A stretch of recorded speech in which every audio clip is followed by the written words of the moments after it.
ഇപ്പോൾ ഒരാൾ IVF ചെയ്യാൻ വേണ്ടി വരുന്നുണ്ട്, അപ്പോൾ അയാൾ എന്തെല്ലാം ലൈഫ് സ്റ്റൈൽസ് ചേഞ്ചസ് വരുത്തേണ്ടി വരും? IVFന് വരുമ്പോൾ നമ്മളൊരു ഹെൽത്തി ലൈഫ് സ്റ്റൈൽ ഭയങ്കര ഇമ്പോർട്ടൻ്റ് ആണ്. ഫസ്റ്റ് തിങ് നമ്മുടെ ഭക്ഷണത്തിൽ നമ്മൾ ഫാസ്റ്റ് ഫുഡ് അവോയ്ഡ് ചെയ്യാം, മൈദ, ബേക്കറി സാധനങ്ങൾ, റെഡ് മീറ്റ് അതായത് മട്ടൺ, ബീഫ് ഇത് അവോയ്ഡ് ചെയ്യാം. പിന്നെ aerated drinks, thumbs, Pepsi, Coca Cola, processed foods, sausages, beacon അങ്ങനത്തെ സാധനങ്ങളെല്ലാം അവോയ്ഡ് ചെയ്യാം. പ്രോട്ടീൻ അധികമുള്ള ഭക്ഷണങ്ങൾ നിങ്ങൾക്ക് കഴിക്കാം, അതായത് മുട്ട കഴിക്കാം, പാൽ കുടിക്കാം, ചിക്കൻ യൂസ് ചെയ്യാം, ഫിഷ് കഴിക്കാം.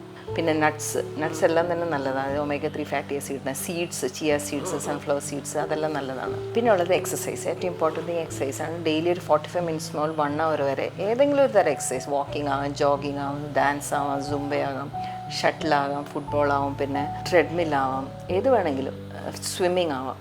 അത് ഹസ്ബൻഡും വൈഫിനും ബാധകമാണ് ഈ എക്സസൈസ്, രണ്ടാളും ചെയ്യണം എന്നുള്ളത്.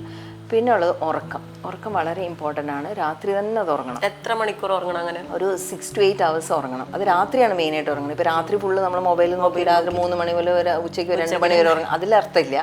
രാത്രി തന്നെ ഉറങ്ങിയാലേ മെലറ്റോണിൻ എന്ന് പറഞ്ഞൊരു ഹോമോൺ വരുള്ളൂ. ആ ഹോമോൺ വന്നാലേ നമുക്ക് നല്ല ഗാമറ്റ്സ് വരുള്ളൂ, നല്ല എഗ് സ്പേം വരുള്ളൂ. അപ്പോൾ ഉറക്കം ഭയങ്കര ഇമ്പോർട്ടൻ്റ് ആണ്. പിന്നെ സ്ട്രെസ് ഫ്രീ ആയിരിക്കണം. സ്ട്രെസ് ഫ്രീ എന്ന് പറഞ്ഞാൽ നമ്മളൊരു കുറച്ച് സമയം ഒരു മെഡിറ്റേഷനോ, സ്ട്രെസ്സ് കുറയ്ക്കാൻ നിങ്ങൾക്ക് പറ്റിയ, ഇപ്പോൾ മ്യൂസിക് ആയാലും സ്ട്രെസ്സ് കുറയ്ക്കാം, മെഡിറ്റേഷൻ ആയാലും അത് നിങ്ങൾ പ്രാർത്ഥിക്കാം. ഇതെല്ലാം ചെയ്യുമ്പോൾ നമ്മുടെ മനസ്സൊന്ന് കാമാവും. കാരണം ഇത് IVF കുറച്ചൊരു സ്ട്രെസ്സുള്ളൊരു പ്രൊസീജിയറാണല്ലോ. അപ്പോൾ അത് നമുക്കൊരു കാംനെസ് വരാൻ വേണ്ടിയിട്ട് ഇത് ചെയ്യുന്നത്. പിന്നെ ഉള്ളത് കാപ്പി ചായൻ്റെ ഉപയോഗം കുറയ്ക്കുക. അത് മാക്സിമം 1-2 മതി. അതിൽ കൂടുതൽ ഷുഗർ മോശമാണ്. ഷുഗർ ആവശ്യമില്ല. ഷുഗർ ഉപയോഗിക്കാതിരിക്കണം നല്ലത്. പിന്നെയുള്ളത് കുറച്ച് കാര്യങ്ങളെന്ന് വെച്ചാൽ നമ്മൾ ഈ പ്ലാസ്റ്റിക് ബോട്ടിലിൽ നിന്ന് വെള്ളം കുടിക്കാതിരിക്കുക, ഗ്ലാസ് ബോട്ടിൽ നിന്ന് തന്നെ കുടിക്കുക.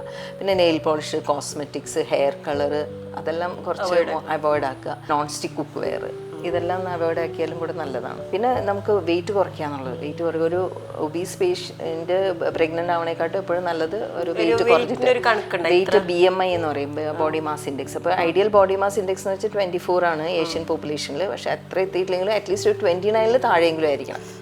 29 BMI വരണമെങ്കിൽ നമ്മുടെ വെയിറ്റ് അറ്റ്ലീസ്റ്റ് ഒരു 70 താഴെയെങ്കിലും നിൽക്കണം, depending on your height. BMI എന്ന് പറഞ്ഞാൽ weight by height into height ആണ് വരുന്നത്. അപ്പോൾ അത് 24 ആണ് വരേണ്ടത്. പക്ഷേ 29 ആവാതെ നമ്മൾ usually treatment start ചെയ്യലില്ല.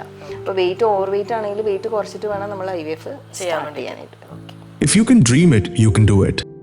Dream Flower IVF Center, the exclusive IVF center, Kasaragod, Kerala, India.